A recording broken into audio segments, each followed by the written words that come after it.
Hello, and welcome to What Would Peter Lynch Do, where we explore the wisdom of the legendary investor Peter Lynch. Today is May 27th, 2025. And, interesting day in the markets, Yeah, the market actually finished up today, boosted by the Conference Board Consumer Confidence Index, came in at 98. which was quite a bit higher than the forecast, right? Wasn't it expected around 87.1 or something? Exactly. So, a nice beat there. And that index, just for listeners, it's basically measuring how confident consumers are feeling about, well, the economy. Right, and it's seen as a pretty important leading indicator for consumer spending. Which, of course, drives a huge chunk of overall economic activity. So a higher number generally means people are feeling optimistic about what's coming. Definitely. So that positive backdrop brings us to today's listener question. Someone wrote in asking this, and I'll quote it directly. I have a lump sum of money that I need to use in 1 month. Is it okay to invest it? Okay, that's a classic dilemma, isn't it? Needing money very soon, but maybe seeing the market look a bit tempting. Exactly. You've got this chunk of cash. It's earmarked for something important just 4 weeks away. That's a really tight time frame. It really is. And the fact that you need it that soon, well, it really highlights the risks involved, doesn't it? It absolutely does. You know, that potential for losing some of the principal, even a small amount, becomes a massive factor when the deadline is so close. Precisely. Because even though the market was up today on good confidence news, which is great. Yeah, it feels positive. It feels positive, but does that short-term positive feeling justify risking money you absolutely need in just a month? That's the real question. It's easy to get caught up in that, isn't it? The daily ups and downs, the positive headlines. But is it smart for this specific situation? Probably not.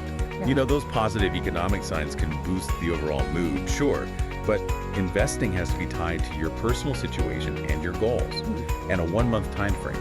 Predicting market moves over that short a period is, well, it's incredibly difficult. You need to be super cautious. Yeah, this really brings us back to that fundamental advice you hear all the time, right? Invest with money you can afford to lose, or use surplus funds. Exactly. There's a very clear reason for that advice. Money needed for living expenses, or, like in this case, for a specific, unavoidable payment in the near future. That's generally not investment capital. It's a different category of money, really. It is. And Peter Lynch, he talked about this constantly. He really emphasized that investing is about the long haul. It's about participating in a company's growth over years, not trying to make a quick buck on short-term price movements. That's speculation, really. Right. So money needed in a month falls much more into the preserve capital bucket than the grow capital one. Safety becomes paramount. Absolutely. The primary goal has to be making sure that full amount is there when you need it in 4 weeks. But, okay, let me play devil's advocate for a second. What if the listener thinks, well, the market is looking good, maybe I could just put it in something really, really safe, just for a tiny gain, something super conservative. I understand the temptation. I really do. But the truth is, nobody can guarantee anything in the short term. Even the most conservative investments carry some level of risk. Even if it seems small. Even if it seems small, there's always a possibility of losing a bit of principal. And over just 1 month, is the potential tiny gain you might make really worth the risk, however small, that you might lose some of that essential cash? That's a good point. The risk-reward is really skewed badly there. It is. And we haven't even touched on the psychological side yet. Ah, right, like knowing you absolutely need that money back soon. Exactly. If you invest money you need in a month, every little dip in the market, even a tiny one, is going to feel incredibly stressful. You'd be checking it constantly, worrying. Right. And that anxiety can easily lead to, well, panic selling. You might sell at a loss simply because you can't handle the stress, or because you fear it might dip more before your deadline. And you don't have the luxury of waiting for it to recover because you need the cash. Precisely. It forces you into short-term thinking, Yeah. and potentially locks in losses. It's a classic trap. So that other piece of advice, only invest what you can afford to lose without impacting your life. That fits right in here too. Perfectly. A lump sum needed in 1 month? By definition, you probably can't afford to lose any of it without it causing a problem. So taking any risk, even seemingly small, just isn't prudent. Okay, so coming back to that listener's direct question, I have a lump sum of money that I need to use in 1 month. Is it okay to invest it? Based on this, and filtering it through Peter Lynch's philosophy, the answer seems pretty clear. Yes, I think viewed through that lens, the answer has to be a clear no. Right now isn't the time to chase potential investment returns with that specific money.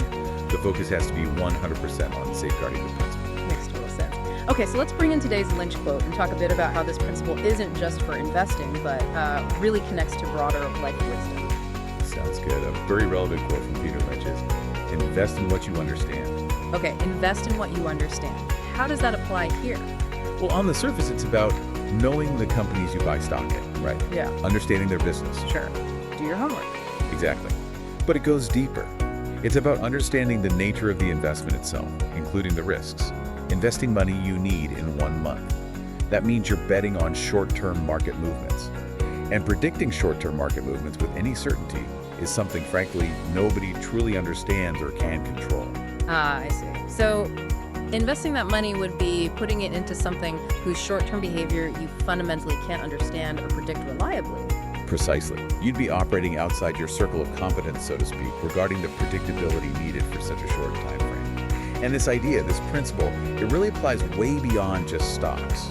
How so? Like in life decisions? Yeah, absolutely. Think about any major decision. Don't jump into things driven by, say, short-term excitement or the fear of missing out without fully understanding the potential downsides and long-term implications. So it's about avoiding rash decisions based on incomplete understanding, whether it's finances or anything else. Exactly. It's about favoring stability and predictability, especially when the stakes are high, over chasing uncertain short-term gains. It's about patience and making informed choices based on genuine understanding, not just hope or hype. That's a pretty solid piece of life wisdom, I think. Yeah, that really resonates. Understand the risk, understand the time frame, understand yourself before you act. Okay, great takeaway. Well, I think that's about all the time we have for today's deep dive. Right. So we'll see you next time on What Would Peter Lynch Do? Thanks so much for joining us today. Have a great day.